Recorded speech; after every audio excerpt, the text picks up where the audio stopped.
வணக்கங்க, நான் தர்மாவல் சிவா பேசுகிறேன். இப்போ நம்ம என்ன பார்க்க போனால் வீடு வந்து தர்மாவல் வீடு வந்து பண்ணுறோங்க. இது வந்து சென்னையில் பண்ணுறதுனால ஃபுல் வேலையுமே செட்டிங் வேலை ஃபுல்லாகவே. நம்ம வேலை என்னன்னாக்கா ஃபுல் செட்டிங் வேலை. செட்டிங் பண்ணிவிட்டு தான் வீடு வந்து ஓனர்கிட்ட வந்து காமிச்சிட்டு தான் வந்து மற்ற வேலைகளை ஆரம்பிப்பேங்க. அதுங்க எல் மெஸ்ஸு ஐ மெஸ்ஸு ஜாயிண்ட்லாம் பண்ணிட்டுங்க. இதுலேயும் வந்து லோ ரூப்புங்க. லோ ரூப்பும் இதிலே பண்ணிக்கிறோம். ஜன்னல் வந்து ஓப்பன் 4க்கு 3 ஜன்னலுங்க. இதை பாருங்கள், ஜன்னலுக்கு மார்க் பண்ணிவிடும். மார்க் பண்ணிவிட்டு ஓப்பன் பண்ணுறோங்க. பாருங்கள், மார்க் பண்ணிக்கிறோம். மார்க் பண்ணி எல்லாமே கட் பண்ணியாச்சுங்க ஜன்னல். இது ஒரு ஜன்னல். இது வந்து கிச்சனுங்க. இது வந்து ஹால். இது வந்து பூஜை ரூமு. இது வந்து பூஜை ரூமு மேலே லோ ரூப்புங்க.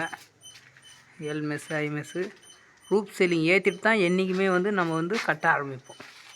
எல்லா வேலையுமே முடிச்சுட்டு தான் பாருங்க. Full setting.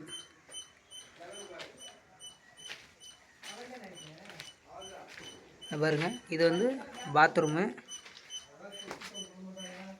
இது வந்து குளிக்கிற ரூமு. இது வந்து குளிக்கிற ரூமுங்க. இன்னும் பைப் லைன் வைக்கல, நாளைக்கு வச்சுருவோங்க. நம்ம ஏன் ரூப் பேனலை வந்து ஏற்றிட்டு வேலை செய்கிறோம் அப்படின்னாக்கா, இந்த இது வந்து மேலேயும் டைட் ஆகிருக்கும், கீழேயும் கம்பி டைட் ஆகிருக்குங்க. டைட் ஆகிறதுனால இது வந்து இப்படி இஸ்தா கூட ரவை கூட சேக் ஆகாது. நீ காங்கிரீட் மெத்தனா கூட அப்படியே வந்து டைட்டாக வந்து நின்றுக்கும். இல்லைனா கொம்பு வச்சுக்கின்னு முட்டை குத்துக்குன்னு அழிஞ்சின்னா செவுறு வந்து அலையாக தெரியும். ஆனால் நம்மளது வந்து ஒரே சைட்டுங்க, நேருக்கு நேராக தெரியும். நூல் பிடிச்ச மாரி இருக்கும் செவுறு ஃபுல்லாகவே.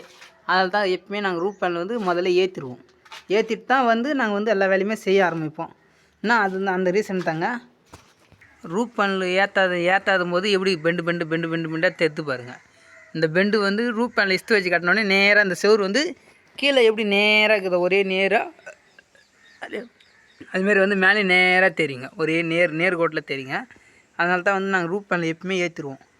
இது பாருங்கள், அதுமாரி கஸ்டமர் வந்து இது வந்து எனக்கு 3/4 அடி வெளியே வளர்த்தி கட்டாங்க. சுற்றி வீட்டை சுற்றி 3/4 அடிங்க, 3/4 அடிங்க வளர்த்தி நெடுக்க சுற்றி வீட்டை சுற்றி வந்து 3/4 அடி வளர்த்தி கட்டுக்கிறாங்க. பாருங்க, அதுமாரி வந்து இது வந்து ஐ மெஸ் கட்டியாச்சுங்க. மேலே இது வந்து டைட் ஆகிட்ருக்கோம். இது ஐ மெஸ் கட்டாதுக்குதுங்க. இது பாருங்க, சும்மாவே இருக்குதுங்க. பாருங்க, இன்னும் இது வந்து வெளியே கட்டலை, ஐ மெஸ்லாம் கட்டலை. அந்த ரீசன் தாங்க. பாருங்கள், 3/4 அடி சுற்றி வீட்டை சுற்றி. இது வந்து என்ன காரணம் வெளியே வளர்த்தலை அப்படின்னு கேட்டாக்கா, இது வந்து படி வருது. இதுலேருந்து படி வரதுனால வளர்த்தலைங்க. அதேமாரி அதுக்கான எடுத்து வளர்த்திக்கிறாங்க. இது பாருங்கள், இது வந்து ஃபுல் வேலையும் முடிஞ்சிச்சு. இந்த செவுறு வந்து எவ்வளோ நீட்டாக தெரிந்து பாருங்கள், ஒரே நேர்கோட்டில் தான் தெரியும் இந்த செவுறு வந்து. ஏன்னா வந்து ஐ மெஸ் வந்து கட்டியாச்சுங்க. அதனால தான் இது வந்து ஒரே சைட்டாக இருக்கும், ரவை கூட சேக்கே ஆகாதுங்க. தர்மாவல் வந்து ஹெவி ஸ்ட்ராங்கு தாங்க. இது ஃபுல்லாமே ஸ்டீல் வால் கம்பிங்க. இது வந்து 2 இன்ச்சுக்கு 2 இன்ச்சுங்க. பாருங்கள், கேப் வந்து 2 இன்ச்சுக்கு 2 இன்ச்சு கேப் வந்து நல்லா வந்து டைட்டாக பிடிச்சிக்கும். அதுமாரி வந்து இதில் வந்து போர்ட்டிகல் வருதுங்க, 5 அடிக்கு 5 அடி.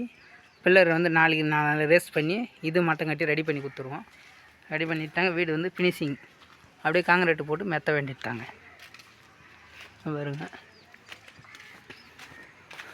இப்போ தெரிந்து பாருங்கள், ஒரே நேராக தெரியும். இது ஃபுல்லாகவே கட்டியாச்சுங்க, ரெடி பண்ணிட்டோம். நாளைக்கு எலக்ட்ரிஷியன் ப்ளம்பிங் லைன் வந்து நாளைக்கு வைக்க போகிறோம். பைப் லைன் மொத்தத்தையும் வாங்கின்னு வந்தாச்சுங்க.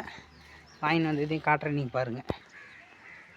மொத்தமே வாங்கின்னு வந்தாச்சுங்க. ஒரு பாக்ஸ் ஃபுல்லாகவே இருக்குதுங்க. என்னன்னா இது அப்போ தான் வாங்கிட்டு வந்தேன், வந்து போயிட்டு. இதனால் எல்லாமே இருக்குதுங்க.